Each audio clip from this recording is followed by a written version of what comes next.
Yeah, I knew. They put it out on the app and everything, but the whole running back group got up early this morning, shot him a text, kept telling him throughout the day, so it was good. But happy birthday, Coach Spiller. He looks a little better than he did last year. He could step in there. I tell you, he was running through some drills today. Looked pretty good. Who knows? He might come out of retirement here soon. How hard was it to be off the field last spring for you, and how good did it feel to get back out there today? Yeah, it was tough. I hate being sidelined.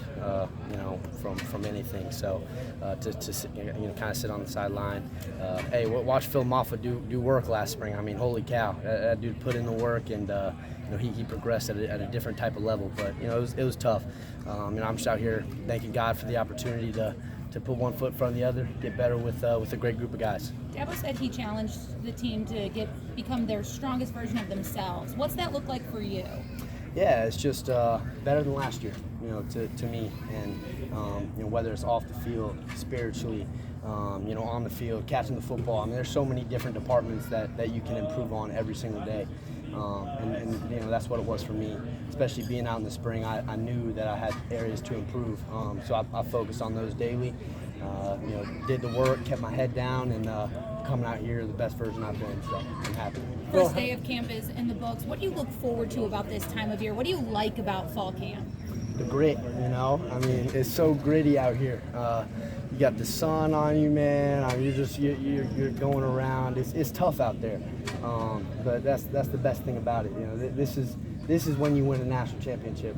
Out here during these days, and it's when you get close with your brothers that are going to last a lifetime. So. Just blessed to be out here. Thank God for the opportunity. Well, how did the way you guys finished last year with the 6 straight wins kind of fuel what's been going on this offseason and the expectations there are now? Yeah, it's huge. Coach Swinneys has brought it up a couple times, but I think it's the longest win streak in Power 5 right now, which is pretty darn impressive. But just having that momentum going into the season is huge. And we definitely got it in the back of our minds. Ready to run out there September 5th and continue.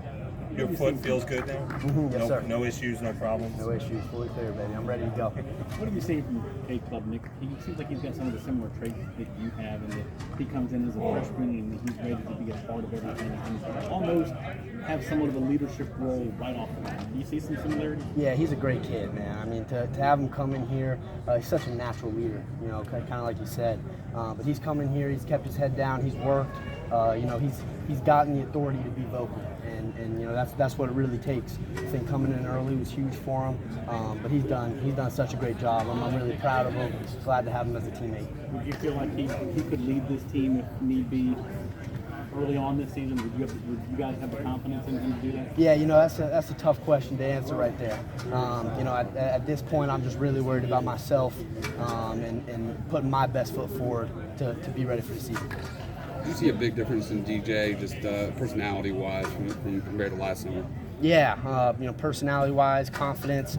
He lost 20, 25 pounds, but his dedication has never been a question.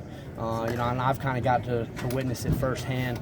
Being in the backfield with him, being in the meeting room with him.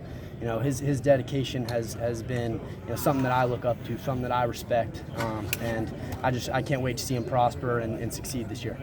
Is there one play or one game from last year that drives you, that you're like, yeah, this shows me I've got to get better?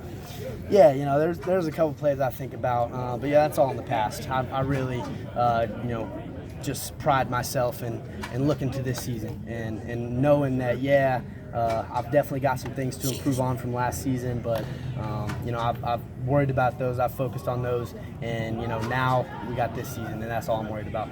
How would you define the attitude, the camaraderie of the offense specifically when you guys are in that meeting room and getting ready and attacking fall camp?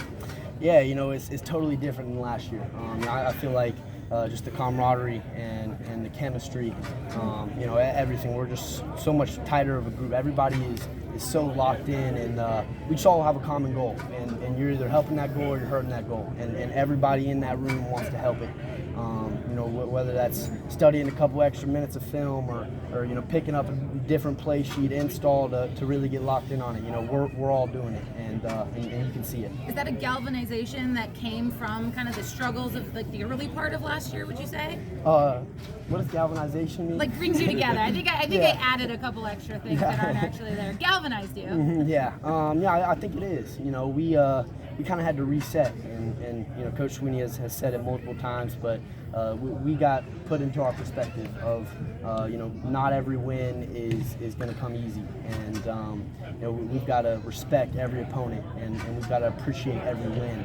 So I think that's really what it comes down to is knowing that nothing comes easy at a place like Clemson University. We're one of the best programs in the country, so we're going to get everybody's best every single week. And as an offense, we have to produce to help that defense out a little more than we did last year. Two things are you looking forward to? Number one, the three-headed monster of you and Kobe and Phil, but the changes the tweaks that have been made to the offense. Yeah, I'm looking forward to both. The three-headed monster. I've seen that on Twitter and a couple of things, but no, I love it. And our backfield is so tight. We add Dominique, Red, Kev. We got so many other guys in there, but when you talk about me, Kobe, and Phil, it's a special group. We just got done talking about it, but we're holding each other to a standard, and we love each other, but we're also competing out there, and we all know that. Not necessarily competing against each other, but competing for each other.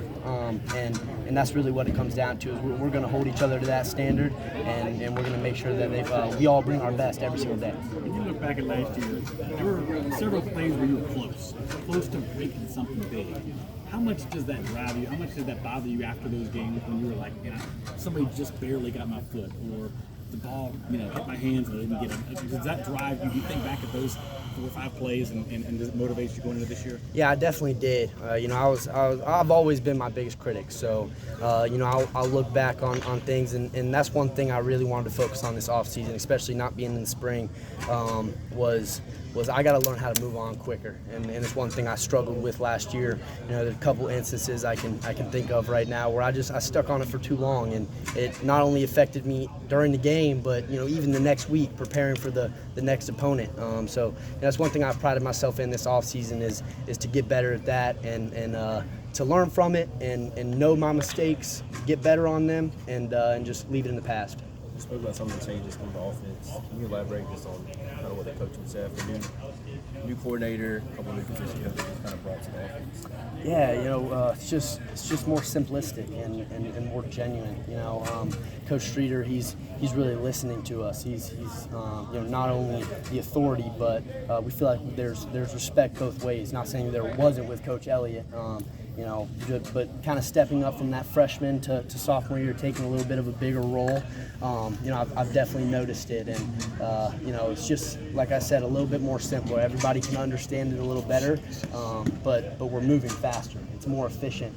We're trying to up the tempo a little bit and just get the ball in the ball players' hands. That's y'all putting in maybe some more input and kind of listening to what y'all have to say. Is that kind of what you're saying? Yeah. There's definitely a little bit of that in there, and really just all the coaches. I think it's something that's kind of come from the top down.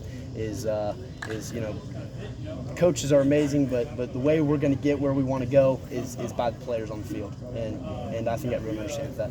Well, Keith Adams Jr., we've been told that he plays the running back position like his dad played linebacker. Is that a fair characterization?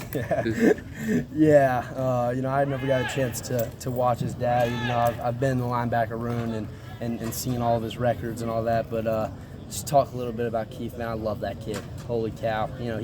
He's come in, one of the most respectful kids I've ever met. It's thank you. It's I appreciate, he's always letting you know how he feels. But he's also a workhorse. He gets out there. You ask him to do something, he's going to do it. He might mess up a couple times, but he's going to get back out there and make sure he does it right. So that kid's going to be successful. It might take a little bit of developing, just like for everybody. Everybody has a different path, but I'm really excited to see where he goes, and I love that kid.